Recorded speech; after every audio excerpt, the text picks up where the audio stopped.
600 registrants who are popping in right now. Welcome to our show on why clean tech matters now more than ever. Great to see all of you here. My name is Aaron Price. I'm here with Ralph Izzo, the CEO of PSEG. Thrilled to have you today, Ralph. Thank you for joining us. My pleasure. Thank you, Aaron. So while we wait for people to get situated, where are you based right now during this pandemic? So I'm working out at home. I've been to the office very rarely, and just spending a lot of time online. Yeah. Who are you sharing the house with right now? Oh, wow. So yeah, my wife, who has banished me to the basement more often than not, and our undergraduate daughter, who is reluctantly, I think, come back home to finish her semester online as well. I do think that there is some significant silver lining in all the bonus family time. I know for some people that, there's pros and cons there, but it's been nice to have so much time with my daughters. Yeah, so we exercise together. We watch some movies in the evening together, and we've had 2 meals a day together. So that is a silver lining in this issue right now. By the way, before I go further, I would be remiss if I didn't extend my condolences to those folks who have been personally affected by COVID-19 or family members. And of course, my thanks to the healthcare providers, and to the extent that you know some, or your family members one, or your friends are one, the amazing job that they are doing to keep the rest of us safe and healthy. Thank you. Thank you. Thank you. Thank you. Absolutely echo those thoughts. And in fact, one of the things I look forward to most each day is our 7 p.m. clap. I bring my daughters out, and I'm in Hoboken, and the town really lights up. We bring pots. We actually broke a wooden spoon. We were so enthusiastically banging a pot. So I think that is also something that's driven a real sense of community, at least here in Hoboken. I know that was happening in Manhattan. I didn't know it was happening in Hoboken as well, but I'm not surprised. I would invite, even if you're in a suburb and maybe a little too far away to hear from your neighbors, you can know that it's happening certainly around New Jersey, I think around the country. And it's a fun thing to be a part of. Yeah, I'd have to be mindful of that, because I think I would scare the fox and the groundhogs and the critters that are outside. So we're approaching 300. I think we'll have quite a few more join, but let me explain how this is going to go. So again, sure. My name is Aaron Price. I'm the CEO of the New Jersey Tech Council. If you're not familiar with the Tech Council, we're built to empower innovators and entrepreneurs by creating opportunity and uniting the community. And today represents a big part of what the council is aiming to do this year and beyond. I'm really excited to have Ralph Izzo. If you didn't hear him introduce himself before, the CEO of PSEG. Ralph, again, thank you for having us. Really, really appreciate you making the time today. My pleasure. I'm looking forward to the partnership. Absolutely. I want to get right into what this partnership is, but why does clean tech matter now, especially more than ever? Well, so let me interpret the word now to mean both on today, April 23rd, 24th, whatever the date is, I've lost track of time, and now from the point of view of 2020 and beyond. Clearly, the globe, the world is facing a huge challenge from the point of view of climate change. And every day that passes where we don't do more to minimize the amount of CO2 and methane and other greenhouse gases makes the challenge more formidable as we march towards the future. So everything we can do today to slow that rate of deposit of greenhouse gases is vitally important for our future, our children's future, and our grandchildren's future. But as I think about now, meaning literally today, some of the things we can do for a clean energy future are going to be so helpful for people who are suffering from the other global challenge we're facing, which is COVID-19, in terms of job creation, in terms of lowering their energy bill, in terms of cleaning the air. All of those things, I think, are consequences that we are experiencing and are going to continue to experience in the near term. Yeah, and just to those of you watching, if you, a quick programming note, please go into the chat, introduce yourself, say where you are in the world. I know we have a lot of people in the New Jersey area, but I also know we have some people from the Philippines, my friend Jan, and a few others. So please do network as you might at a real live event inside that chat. If you have questions, I'll be monitoring the Q&A and we'll weave them in as we go. We're gonna have this conversation with Ralph for a little while, and then welcome Andrew Yang in a little bit closer to 1. So Ralph, what are some things, I know we're going to talk at length about some of the opportunities around innovation and technology and entrepreneurship, but what are some practical ways I know that you're very focused on how can we reduce energy uses. What are some practical ways people can actually reduce energy usage? So I really put things into two categories, right? The part that I'm excited about talking about today is really the innovation and the stimulus that maybe we can provide to entrepreneurs to think of new ways to save energy. But absent some of that progress, there are some basic things that folks can do, right? So take a look at where you live. Do you have a thermostat that can be programmed so that it registers different at night than it does in the day? Registers different when you're home versus when you're not home. Just those simple offsets. How old and drafty is where you live, right? Do you have adequate insulation? Are your windows adequately caulked around the edge? Once you get past those very, very simple things, then you start looking at your major energy consumption devices. What is the rating of your air conditioning system, your heating system? How old is your refrigerator? What kind of light bulbs do you have in your home? Is it old incandescent bulbs? Have you at least moved to compact fluorescents? Have you upgraded to LEDs? So those are sort of some of the basic things that all of us can do. Your shower heads. Are you using more water than you need to? Because remember, that water is heated for that shower, and that's an energy consuming device. So there's a variety of things that all of us can do right now. Even though I know it looks like I'm in a fancy warehouse, I'm actually in a room that has a Nest thermostat that was subsidized by a PSEG program and has reduced my energy bill substantially since ordering it. So I appreciate that. That's great to hear. Yeah, we have a lot of programs that are underway, and we want to do much, much more. You know, one of my favorite things to do whenever I speak publicly is I tell people I'm going to give them a quiz, and then they all get nervous. I say, no, I'm not going to quiz you on your knowledge. I'm going to quiz you on your honesty. And I ask people to show by raising their hands how many folks woke up this morning and saying, I can't wait to use a kilowatt hour. And wonderfully, no one has ever raised their hands. But yet there's so much that we look forward to doing on a day-to-day basis that requires the use of a kilowatt hour. And we can do more of that while using less kilowatt hours. So whether it's reading a book by a night light, or whether it's watching television, or just entertaining friends in the comfort of our heating or our air conditioning system, we can do all of that and still be much less energy intensive.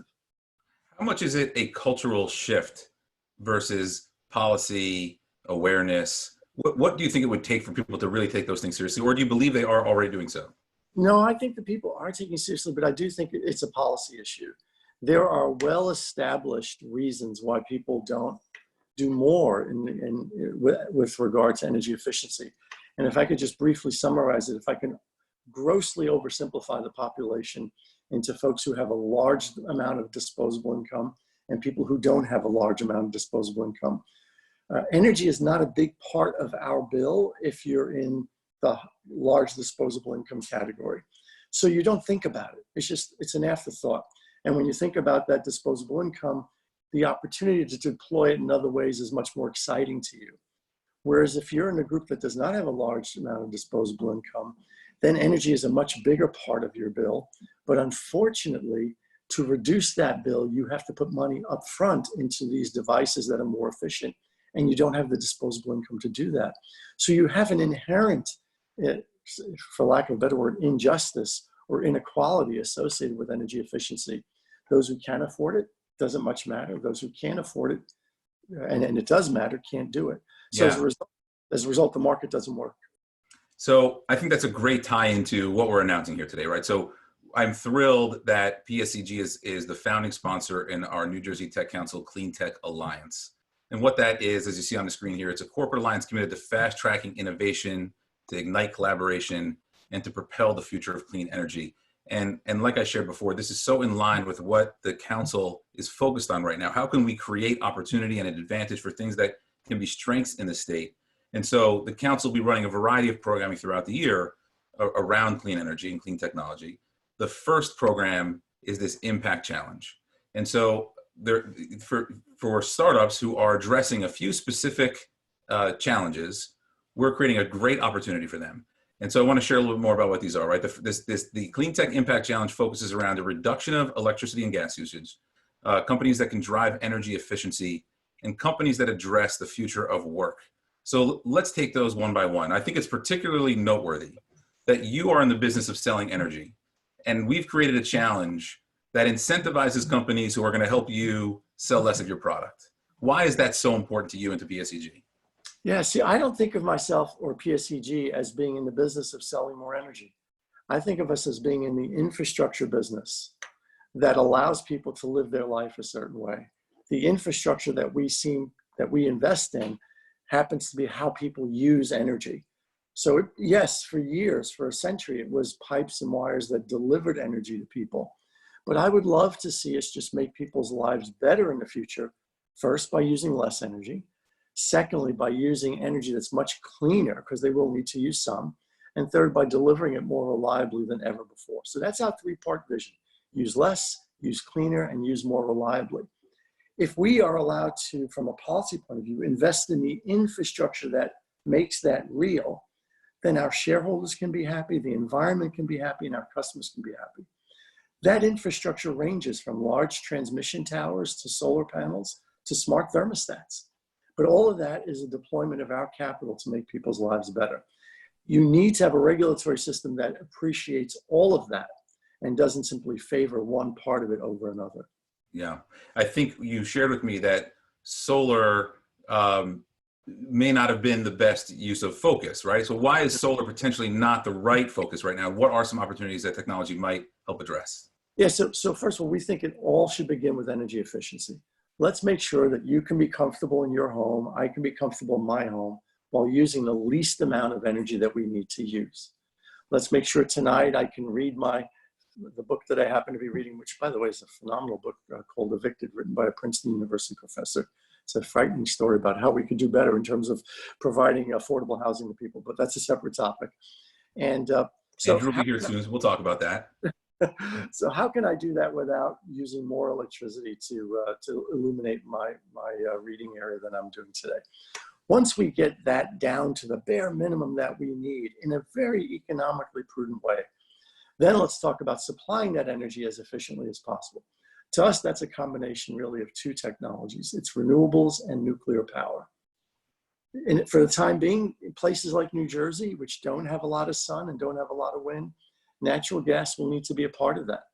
And therefore, we need to develop technologies that allow us to capture carbon dioxide emissions and store them in a way that is friendly to the planet. And then we can talk about the infrastructure needs to deliver that energy more reliably later on. But I don't think that solar is quite ready at this point economically to be the best use of our environmental dollar. New Jersey has spent a lot of money on rooftop solar, and we've lowered the cost of that, but it's still very, very expensive. That's a different story in Arizona, Florida, Colorado, Nevada, where solar is extremely competitive with fossil fuels. But in New Jersey, rooftop solar is an expensive proposition even to this day. I still like the fact that we're encouraging it, but we have to think about how much of that do we want to encourage and how much is it costing us. Yeah, and for entrepreneurs who are working on something that's software focused, that we've talked about, the opportunity around data, what are some things that get you excited where there might be some technology that could expose some efficiencies around around software-based technology? Yeah, so I have to congratulate the New Jersey Board of Public Utilities. They are now embarking on encouraging utilities to invest in something called advanced metering infrastructure. So our electric system is extremely smart at the power plants. We have all sorts of diagnostics that tell us how the plant's running. And it's pretty smart at the transmission level, but it gets kind of dumb. Actually, it's downright dumb in New Jersey at the customer level. I mean, we read meters by and large once a month. So we have no visibility as to the customer's consumption patterns. And therefore, customers don't have any visibility on their consumption patterns. So the ability, if we were to change that to an advanced metering infrastructure that can allow us to understand how customers are using power every day, hourly, half hour at a time, then suddenly we understand, wow, our customers really using most of their energy during the daytime in the summer when their air conditioning is running, and how does that compare to what it should be if they were using an efficient air conditioning system? How is their consumption at night in the winter, and what should it be if they were using efficient lighting? What does that look like in the daytime in the spring, and what does that how does that compare to what it should be if they were using a refrigeration that was efficient? So data analytics, data science, the ability to do correlations and comparisons on what So what technology is capable of delivering now for these major energy consuming devices versus what a customer is doing now can help us inform a customer about their energy consumption compared to more optimal designs. And our industry is far behind in terms of data science as applied to the customer in helping them be smarter and better users of energy. And I think there's some great data that shows even through gamification, exposing your neighbor's usage and how you compare to your own neighbor, right, can drive down consumption just in the social behavior mechanisms. Absolutely true. And of course, all of this would be voluntary, right? Once we have the data, then we just present it to the customer and say, you may want to act on this. They may want to hire somebody to come in and help them do an assessment of this data.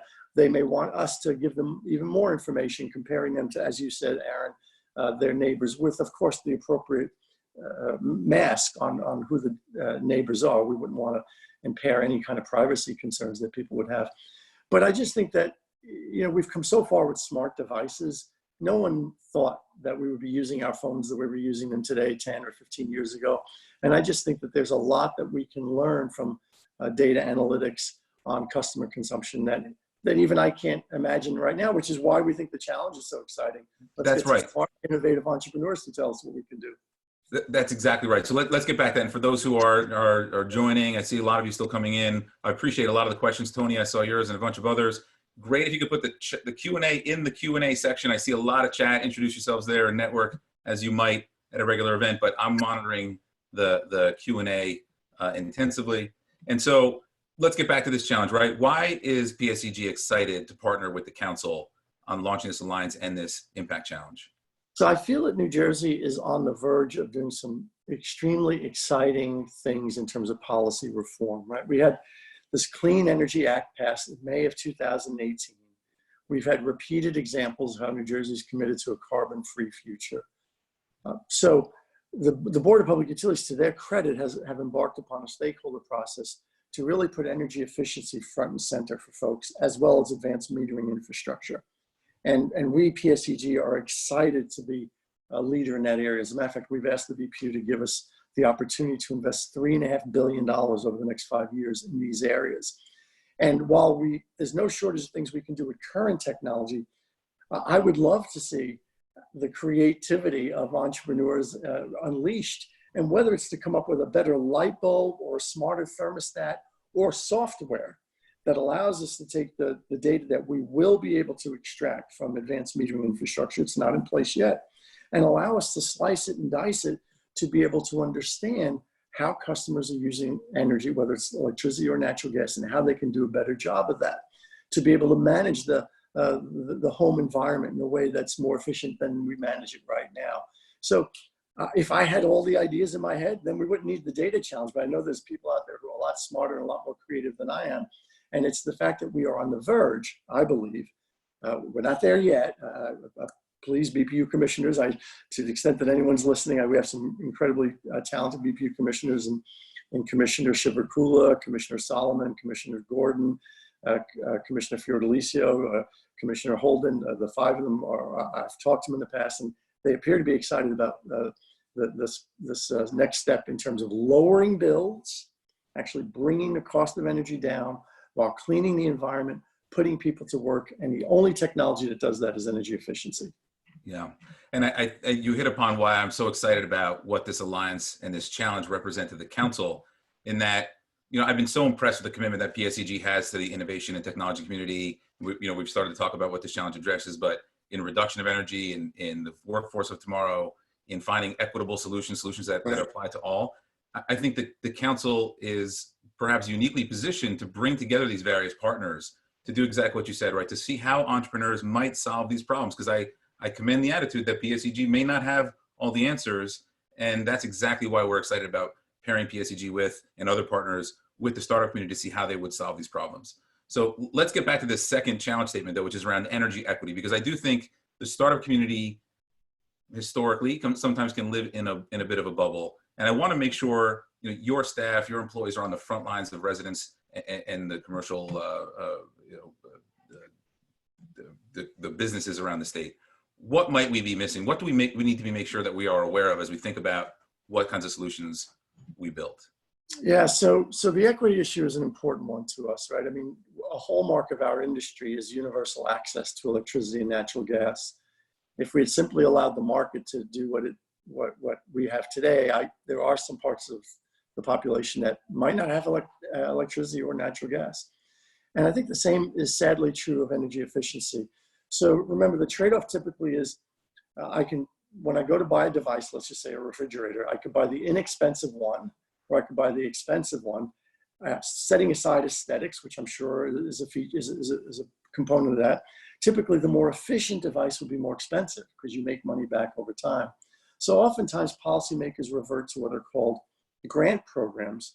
And all that does is subsidize those folks who have a high net worth who can make the investment in the more expensive technology.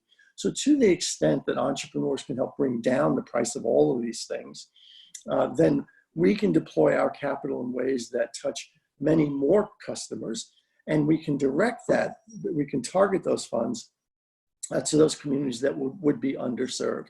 So that would be multifamily dwellings, that might be institutions that serve the public writ large, so hospitals, town halls, schools.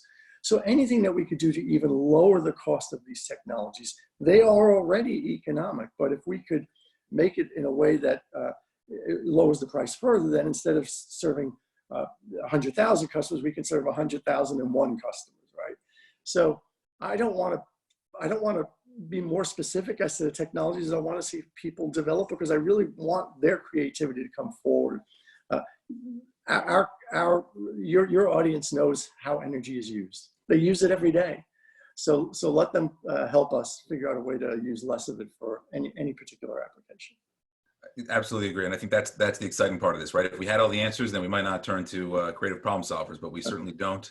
And we're hoping that the entrepreneurial community can bring to the table some solutions that we think will help New Jersey around the state. You know, there's an equity component also, Aaron, that I want to touch upon that's less about the user of the energy and more about the workforce development, which I know is the third part of the challenge. That is the third part. That's right. You know, this pandemic is affecting a lot of people in different ways. And I don't profess to have perfect knowledge on this, but my sense is some of the small businesses, the restaurants that are being affected, some of the folks who are out of work right now could be easily retrained to do the type of stuff that is involved in energy efficiency, whether it's auditing a household or small business for its energy patterns, whether it's installing light bulbs, whether it's installing thermostats. There's a variety of things. Thermostats would require more training than the light bulbs, but there are some simple, easy to train people jobs that we can put folks to work at in very short order. In fact, we've estimated that if our programs were fully deployed, we could have up to 4,000 direct jobs and up to 5,000 indirect jobs that we could put people to work on to help clean our air, improve our environment, and lower customer bills. I mean, you know, it unfortunately brings a smile to my face fortunately, it brings a smile to my face every time to be able to accomplish all those things in one fell swoop. Typically, that's not the case, right? Typically, when you clean the environment, it costs more. And in this case, we literally, we can have a quadruple win, as I call it: jobs, lower bills, shareholder returns, and employment opportunities. And a clean environment. That's why we're so excited about it as well. And why should startups apply, right? We've talked about the challenge statements, but why should they be interested in this? Yeah, so I would think that if you have the ability to apply machine learning techniques, large data analytic techniques, if you have the ability to do any kind of self-learning techniques that can be user-friendly, whether it's just the interface that allows customers to do some very basic inputs, the size of a home, the number of rooms I have, you know, things that a non-technical audience can easily put in. And then you could put some brains behind that about energy consumption and what it might be in a climate like New Jersey's, right? So it's got to be specific to our service territory. I think that if I have any kind of background in those fields, I would be excited about winning the money, being able to develop a technology that not only PSEG can deploy, but maybe other utilities in New Jersey can deploy, maybe other utilities in our region that have similar demographics, similar weather patterns. And that's just on the software side, right? I don't want to discourage folks who have some hardware tendencies, as again, I'll just go back to the better light bulb. 5-10 years ago, we weren't talking about LED bulbs. We were talking about compact fluorescent bulbs, and now we've skipped right over that generation. So I think that if I'm an entrepreneur and I have a better mousetrap, one that doesn't use as much energy, I could get highly motivated. The ubiquitous nature of energy consumption is something that will allow you to develop something that PSEG can use. But we're not in the business of owning technology or deploying that technology in other jurisdictions. You have a great idea that we can make use of. We'll help you tell other utilities about that and grow your business.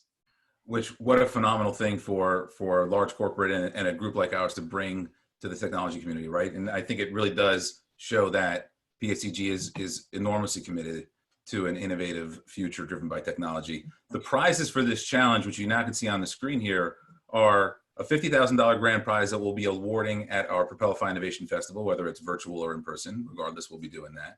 Fast-tracked corporate access, as Ralph mentioned, inside PSEG, mentorship with executives and press, and there's a whole variety of other things that partners are already bringing to the table. So I expect that this will continue to grow as we add partners around the table here.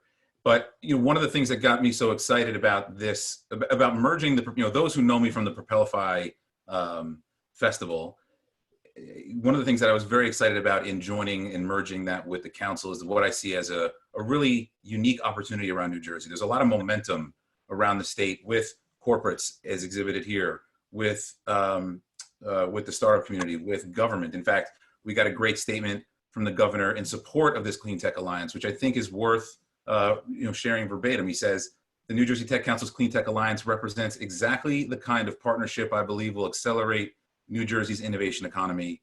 The CleanTech Impact Challenge will not only foster startups that address energy usage and energy equity, but will also help us in creating the workforce of tomorrow." Exactly the things that we have aligned our challenges with. In fact, this is reactive. We already determined the challenge. Andrew is with us. Great to see you, right on time. Before we get to Andrew, I just want to follow on one really important piece, which is as part of the timing goes, Ralph, there's a particular opportunity now where there's some potential exciting advancements with the BPU that could empower this even further, right? Can you share a little bit about the timing there and how that might even accelerate some of these opportunities? Yeah, so again, to give credit to the BPU, who are also constrained as we are working remotely, but they're keeping on track. We're expecting a decision on our energy efficiency investment in September. They are working on a stakeholder process that involves other parties. I'm not being critical of other parties, but they haven't been as enthusiastic and as ambitious as we've been in terms of putting in a filing. So September on energy efficiency, and in terms of advanced metering infrastructure, the BPU just announced a schedule that will take us into the late fall, but I'm hoping we can move that up. So it's really all targeted towards fall or end of year when we can begin upon this fairly bold, massive investment opportunity in job creation and a cleaner and healthier environment.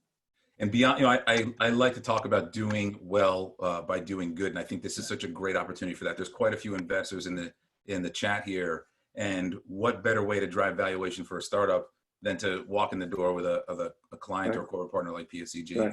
So when we were talking about the clean energy opportunity and clean technology to drive a better future and brainstorming who might make sense to welcome into the conversation, one of the people that shot to the top of the list is Andrew Yang. I'm thrilled to welcome you here, Andrew. Thank you very much for making some time to join us. We got to know each other a few years ago when you first started running, and we announced we had this presidential candidate at the Propelify Innovation Festival. People were like, who is this guy and what's this about? You've obviously made quite a few waves since. I'm particularly interested in why you think clean energy and technology is so important to our future. Well, I have a math pin on, but I have a science, a science hat somewhere that I haven't been wearing around a lot, where we need to get in front of this climate change catastrophe that we're in the midst of. And I know that's one silver lining to this coronavirus crisis, where we are polluting less. But if you look at what we're going to have to do to dig out of this deep, deep hole we're in right now, where we've lost, I think it's 26 million jobs and counting, we need to rise to the challenge of addressing climate change and also create hundreds of thousands, even millions of jobs over time. So I'm thrilled to be here. Ralph, congratulations for having PSEG throw down resources to help startups innovate in this direction. The big challenge in my mind is that we need to line up very, very powerful economic incentives to fuel this innovation and create these jobs. And I think the public sector is going to have to play a massive role. And that's something that I'd love to see happen in 2021, honestly. Like, we need to make this happen as soon as possible, because the Earth is on its own timeline. The Earth does not care about politics. And we need to do everything we can to start moving towards a more sustainable infrastructure and means of production. Yeah. As you know, we've launched this New Jersey Tech Council CleanTech Alliance. PSEG is the founding sponsor, and we're rewarding startups with a variety of things, including a fast-track opportunity inside PSEG and other partners, a $50,000 prize. And it's specifically related to companies that address a reduction in energy usage, a look towards energy equity and making sure that these solutions are built for all, and a look towards the future of work. And I'm wondering how, have you seen, in your traveling the country now, what might the startup community be missing about how severe the problem is and where the real opportunities are, so that we can create solutions that are really for everyone and not just a few? Well, I love the fact that the third area was trying to address workforce development, because we have a massive shortage of skilled workers to do anything, really, from smart meters to solar panels to smart infrastructure investments and building it out. And that's a massive bottleneck. You can actually see it analogously right now with the coronavirus crisis. We have a shortage of workers to test. And so that there is a real parallel in terms of our infrastructure needs. So I love the fact that you had workforce development and trying to create green jobs as one of the pillars or categories, because I think that's a massive need. And it's something that most people don't think enough about. Well, Andrew, PSEG and Ralph in particular have impressed me dramatically on how committed they are to technology and some of these key areas, or I think the culture component's an important distinction. What can other corporations do to encourage this kind of innovation and to encourage a cultural shift around equitable and clean energy? Well, I love, again, Ralph's leadership in PSEG by trying to put incentives in place. I think that's the kind of model that other companies can follow, where if you put up a prize and then have startups pursue it, that's where a lot of the best thinking and innovation is going to come from. And Ralph can see very clearly that if you come up with an innovation that's going to save consumers money or increase energy efficiency, everyone wins. His customers are going to win, his company is going to win, society is going to win. So I think to the extent other companies can identify those kinds of innovations and say, look, let's just put up some money to reward people who bring these innovations to the market and to us, you'll get that money back. So I think that what Ralph's doing and what PSEG is doing, and you all, Aaron, I mean, the New Jersey tech community coming together in this way, I think it's a real great template for other major corporations to try and follow. I appreciate that. Some of the ideas that you brought to the table in your campaign have been accelerated, right? So UBI in some ways has become a reality, and I wonder how you feel about the progress there, the adoption there. Whether people agree with that concept or not, I give you an enormous amount of credit for driving that conversation massively around the country. I know you rose awareness dramatically there, but I wonder now that you're seeing some of these things implemented, how it's affected your views. Well, what's fun is that it went from the magical Asian man saying everyone should get money to now we're living it. Unfortunately, we're living it in the darkest circumstances possible. But I'm grateful to everyone who supported my campaign that we were able to advance these solutions right as this crisis started to hit. To me, we have to lean into putting money into people's hands, because if you look around, I mean, again, I think the number's up to 26 million unemployment claims in the last 6 weeks. There's going to be massive, catastrophic economic harm from this that's layered on top of the public health crisis. And putting money into people's hands is one of the only effective ways that we can actually give millions of Americans a path forward. So it's bipartisan, it's common sense.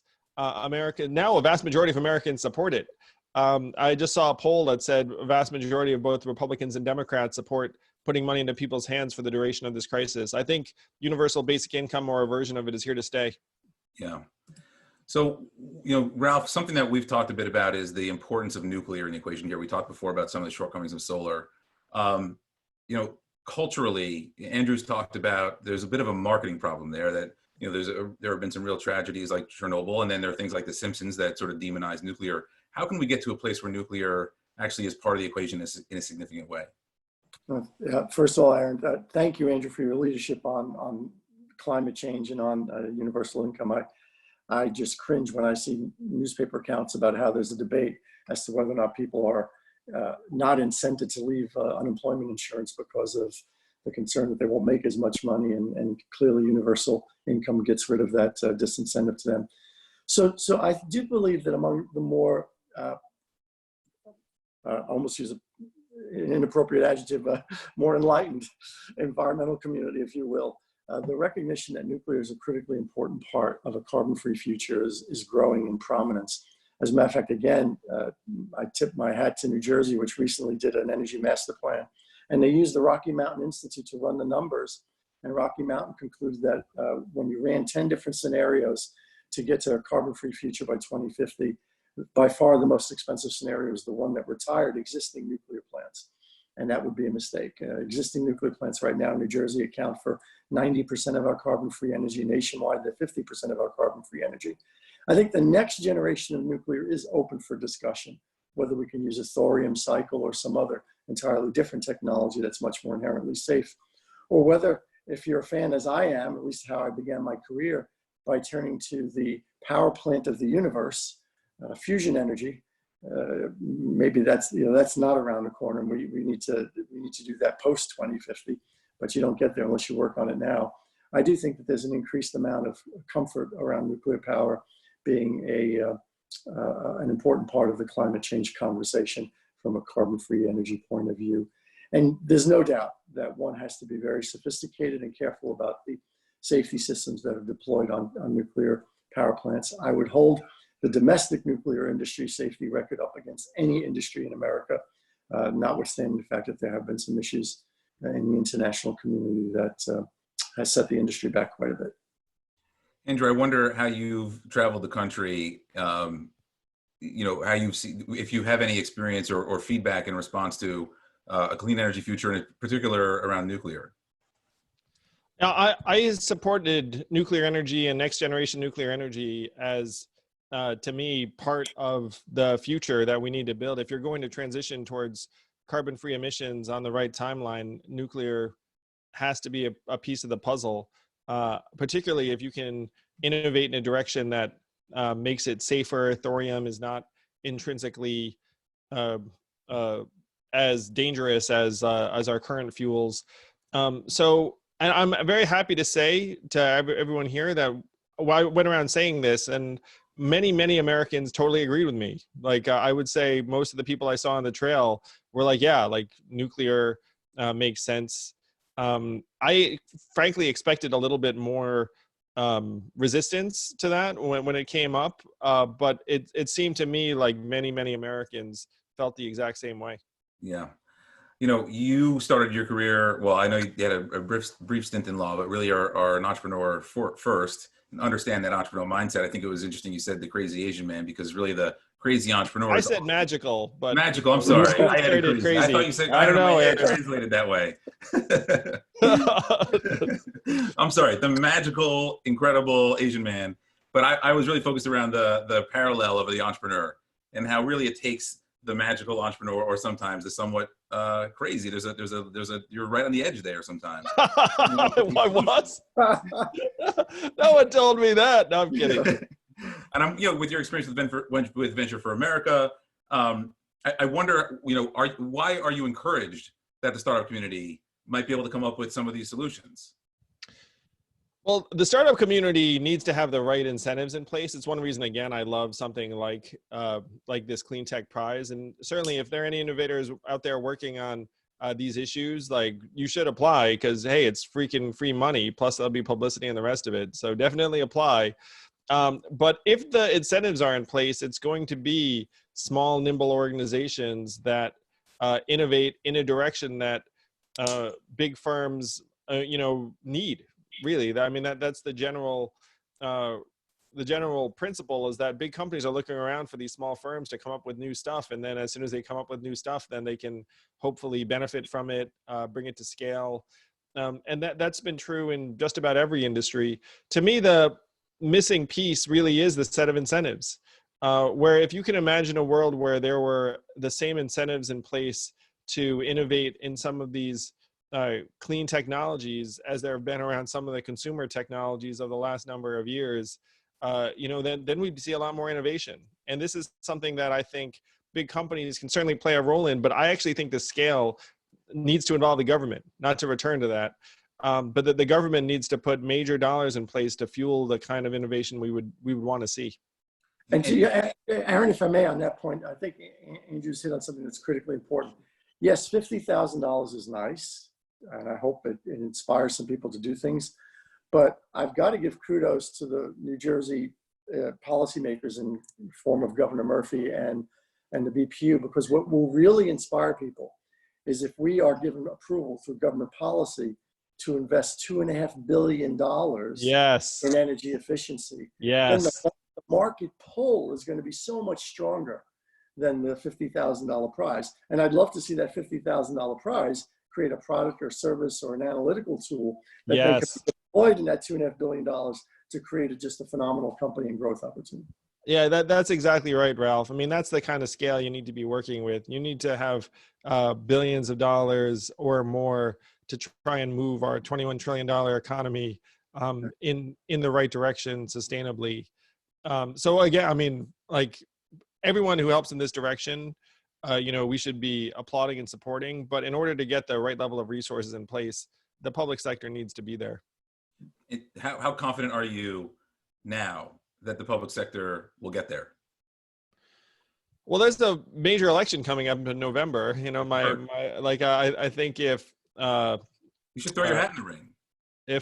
Yeah, I did that, and we did pretty well. You did very well. But I'm obviously much more optimistic if Joe wins, and certainly I'm going to do everything I can to help Joe win. But hopefully we'll get to a point where people on both sides of the aisle recognize that this is where we need to go.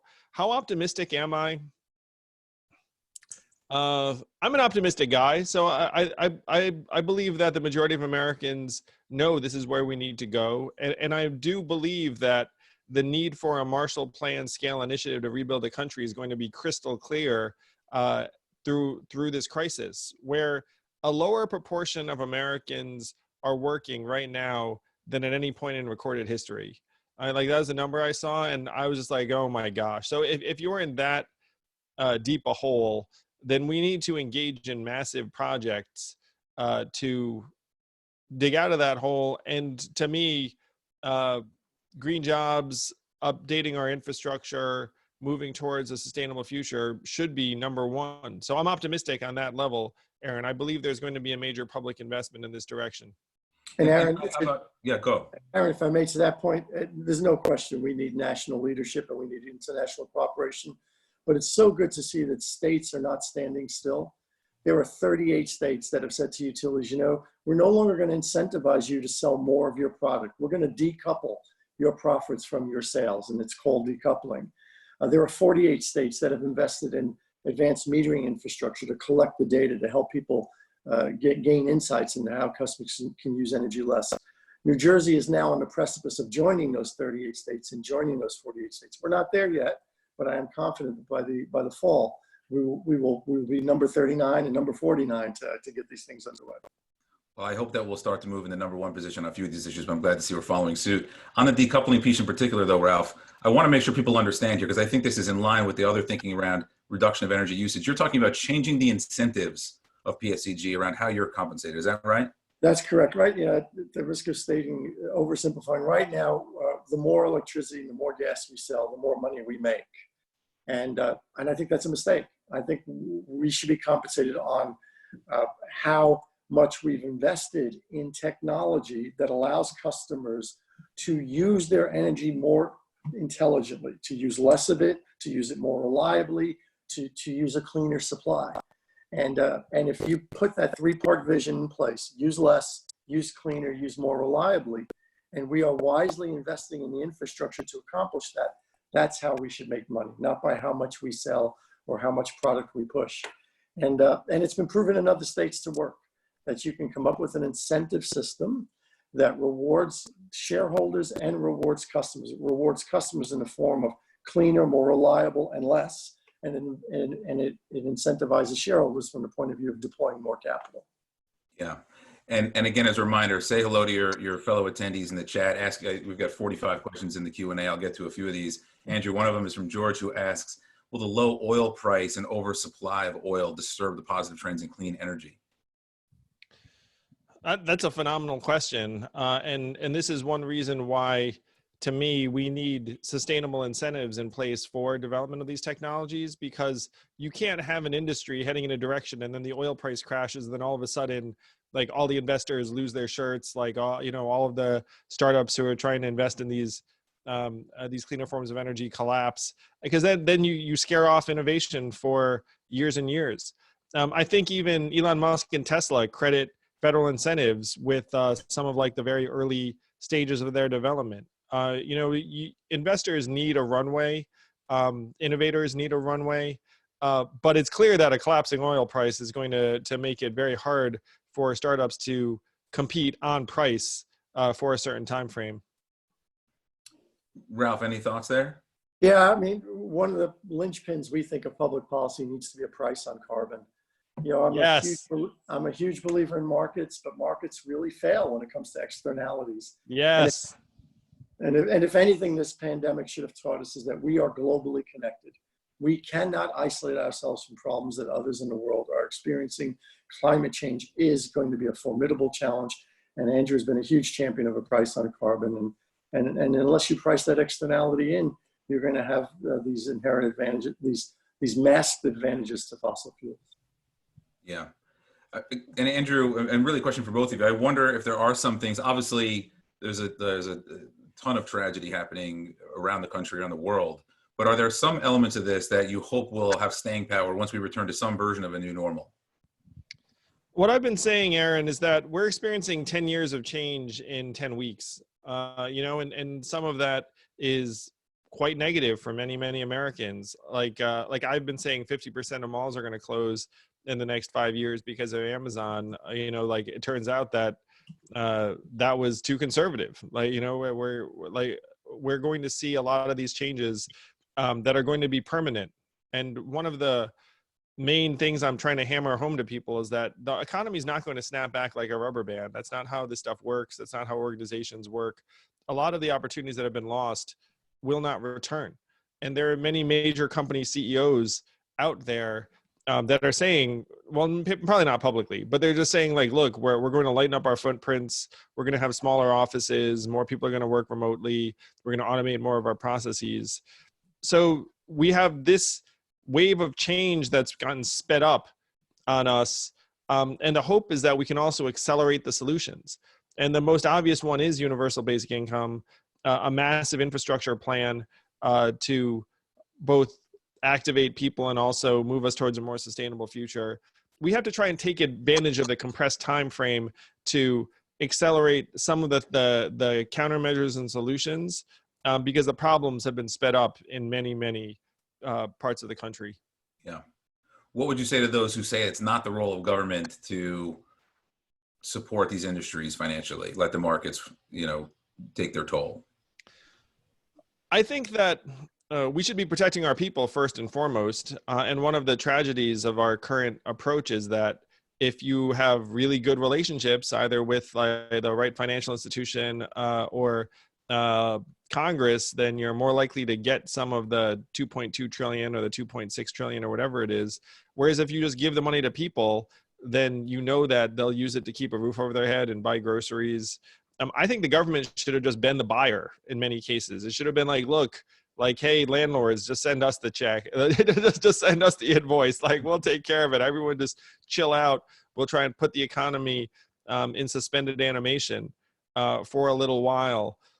So I'm not a fan of the government advantaging major companies over people. We should be people first.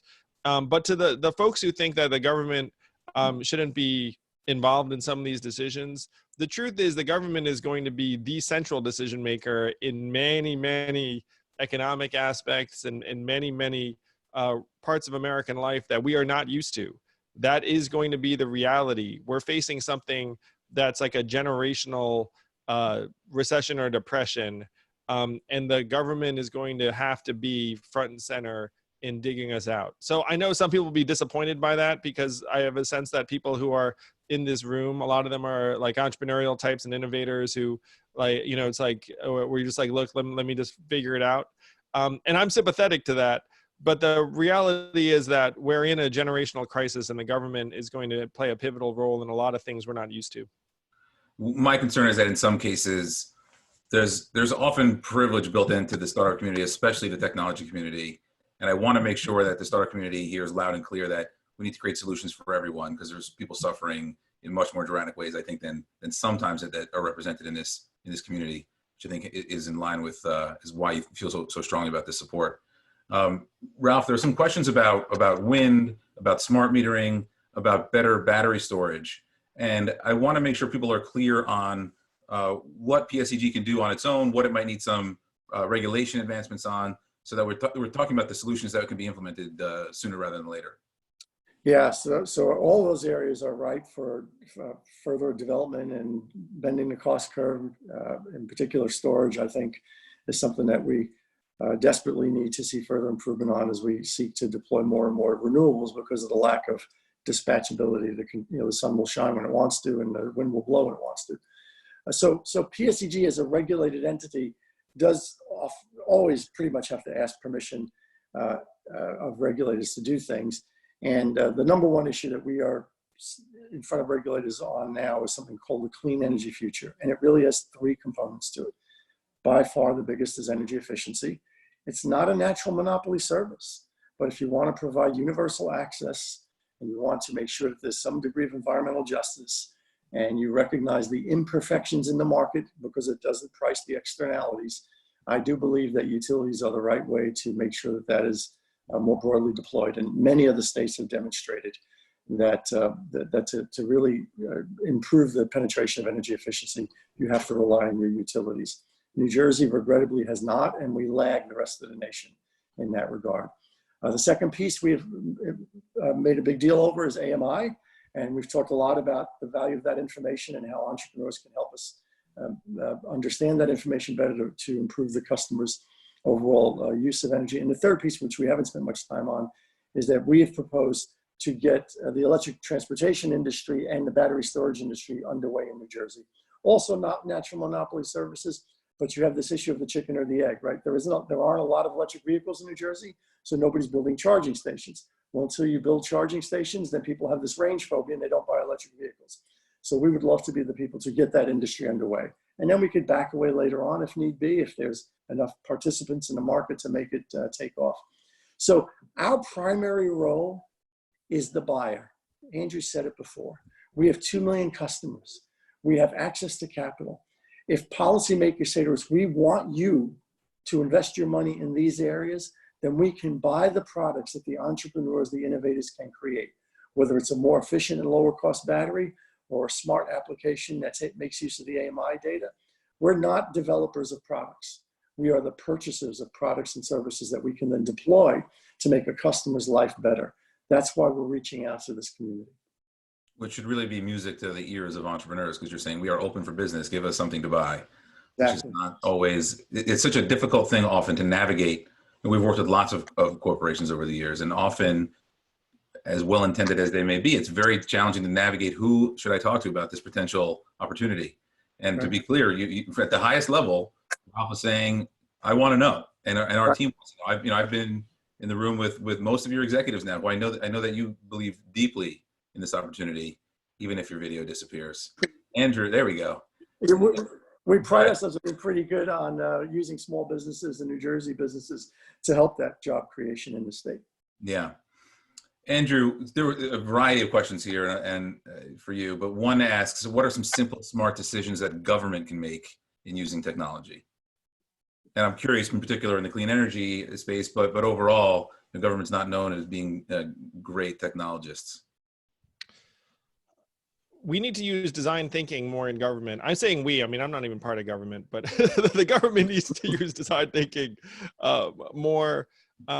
And it needs to try and make it so that it's easy to use. And right now, this is having life or death consequences for many, many Americans, where we all know that the state unemployment offices are being overwhelmed by people trying to get in touch with them. I just read a story where we have 1,000 people answering phones in New York for unemployment claims, and people still can't get through. And then you have to ask yourself, why do I need to call you and get a human on the phone in order to file this claim and like get an answer and get monies that have already been allocated to me, essentially.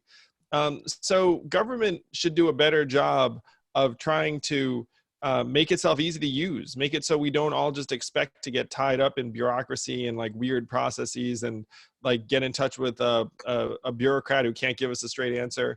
Like these are the things that we all hate about dealing with government, and government should try and hold itself to a higher standard. Because the problem right now is that if you can't get through to your state unemployment office, there's not another office to call. You know, it's like, you know, like if you have a bad experience at the DMV, there's no other DMV.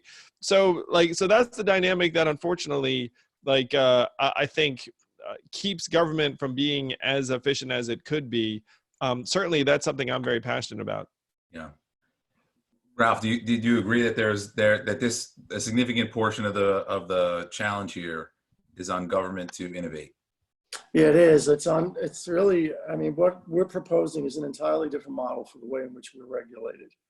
And if we get that model, if we're allowed to invest on the customer side of the meter in energy efficiency through a decoupling mechanism that incents us equally to help save energy as we are incented to create transmission towers, the same return, no loss of fixed costs, then the opportunities are enormous. Not only will we clean the air, not only will we reduce carbon, not only will we lower bills, but we will put to work people in easily trained jobs by the thousands, literally 4,000 direct jobs, 5,000 indirect jobs. And if we have this type of cooperation from the innovators and entrepreneurs that are in the audience, we can help them create a product that can be taken throughout the nation, throughout the region, and maybe get them, that we create the next Amazon, the next Google, the next General Electric of tomorrow. I really think that this is an exciting opportunity to seize upon, policy reform that says, hey, wait a minute, we ought to incentivize utilities to do something that is in the interest of customers over the near term and the long term, and energy efficiency is just perfect. Yeah, I love the fact that you have incentives that genuinely align you with the interests of your customers. What it reminds me of is what we need in healthcare, where if you can imagine healthcare providers that are getting paid if you don't go to the hospital, like if they somehow keep you healthy and keep you out, out of there, instead of having their revenues just tied to activity at every turn. So I'm so glad that at least in your market that you have a different set of incentives than just sell more, build more, like consume more. I think PSEG has in part created that culturally with a dedication around, especially with things like this, around how can we be innovative to build a better future. Andrew, New Jersey often gets the underdog position, especially in the shadow of New York when it comes to startups. So I'm going to put you on the spot here to say something positive that you've seen in the technology and innovation community in New Jersey. I know you've been here a couple of times for us, but in general. You know, I think there's a lot of freaking brain power in New Jersey. I mean, that's a lot of it. And you've got major companies that are headquartered there that are throwing off both talent and opportunity.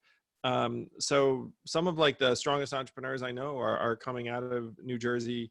Some of the smartest products I've seen are coming out of some of the industries there around biotech and big data and some others. So yeah, like I love the New Jersey tech community. You know, like I mean, I've been there a lot. Friends with folks in Newark and throughout the state. So yeah, I'm a fan. Well, we're a fan. I appreciate your involvement today, and you know, working with you for a couple of years now. Really impressed, and congratulations by your, you know, in many ways you were a campaign startup that broke through a lot of the noise, and I think leverage. It did feel very much like a startup. You know, like we had like the angel financing phase, which was me calling people I knew, and then you had like the early product market fit, and then like eventually you're going to scale. So thank you for noticing, Aaron. But yeah, it really was like that. If any entrepreneurs watching this want to know what it's like to run for president, don't do it. No, I'm kidding. Now we have to hear more. We have to see more of you, Andrew. We have to hear more from you in the future. Well, we will welcome Andrew back at the Propel Innovation Festival again, in person or otherwise. I want to end with a couple of questions. We're going to wrap up very shortly, but Ralph, what would you imagine clean energy and the energy community looks like 100+ years from now? What does this world look like for? Oh yeah, so I would say a couple of things. First of all, you know, the U.S. is no longer the world's energy hog. We've maximized the use of energy efficiency. I know I sound like a broken record, but we're terrible. I mean, we are terrible. Energy consumed per anything, per person, per dollar of GDP. So number one focus is on that. And number two is that we take stock of what Mother Nature has taught us. And we know that the power plant of the universe is fusion energy. The power plant here on Earth is solar. Even wind is a derivative of solar power. So once we've reduced the amount that we need, we've maximized the amount that's produced from solar energy and from nuclear fusion in the future. And number three, people never go without.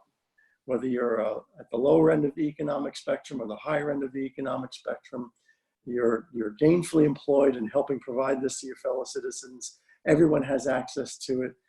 It is available at any time of day with perfect reliability, and the world will be just a much better place if that's the case. Yeah. Adding joy when I plug in my next appliance. Andrew, what do you think the energy world looks like 100 years from now? Ideally, we have cracked the nut on fusion, and instead of feeling like a scarce resource, that like energy is abundant. I mean, that would be the vision 100 years from now. We're in balance with the environment. We actually aren't concerned about the fact that our children are going to inherit a world that doesn't have enough to go around. I mean, that's a vision I believe we can accomplish. You know, like I agree with Ralph. I was talking to Elon Musk about this too, and Elon's so bullish on solar. He's like, if you just harness a fraction of the energy that the sun is throwing at us every single day, like we would have enough energy to go around. You know, like he said that, and I have to admit, like I kind of like a light bulb went off, even though I kind of knew what he was saying. It's like when someone says it to you in such stark terms, you're like, oh my gosh, he's right. If we can just harness enough of the sun's energy, we'd have more than enough to go around. Yeah. It's often said that you don't want to be the smartest guy in the room, and I'm highly confident that I am not today. I think between the two of you, there's something like 750 degrees. So I appreciate both of you sharing your wisdom with us today. I want to end with one last thing on a positive note. I think you've both been in touch with, or are in touch with, society in a slightly different way than many of us are. And so it's an area, I'll start with you, Andrew, and end with you, Ralph, an area of hope, right? Andrew, you've spent many years now going around the country, hearing challenging questions and positions to your own, and share some, especially in such a politically charged environment. And I mean this outside of whether people agree with Andrew's politics or not, but what's some areas of hope, right? You've launched humanity forward, you're giving out money to people, you're doing some amazing things. What are some areas of things we can latch onto right now in a particularly challenging time to find some hope in the future? Well, the greatest source of hope I'm seeing, Aaron, is that people all want to do everything they can to help. We're in such a tough time and such a unique moment that I've seen people step up in so many ways, big and small, from a restaurant owner whose restaurant never opened because of the virus, then shifting to just delivering hot meals to hospital workers instead of opening the restaurant. I mean, that was like a beautiful gesture, to this Project 100 I'm a part of, where we're raising 100 million for 100,000 Americans in the next 100 days. And we're already at 55 million. Like, people are doing everything they can because they see that this is our generation's challenge, our generation's crisis, and we have to come together in a way that's probably unprecedented in our lifetimes for most of us. So that's my source of hope. Is I've seen so many acts of humanity and generosity that make you feel like we're going to not just get through this, but we're going to be different in a positive way and stronger as we emerge. For people who want to get involved, I know you announced this major program yesterday with, Stacey Abrams and a whole host of other celebrities. How might they get involved and follow your mayoral run in New York City?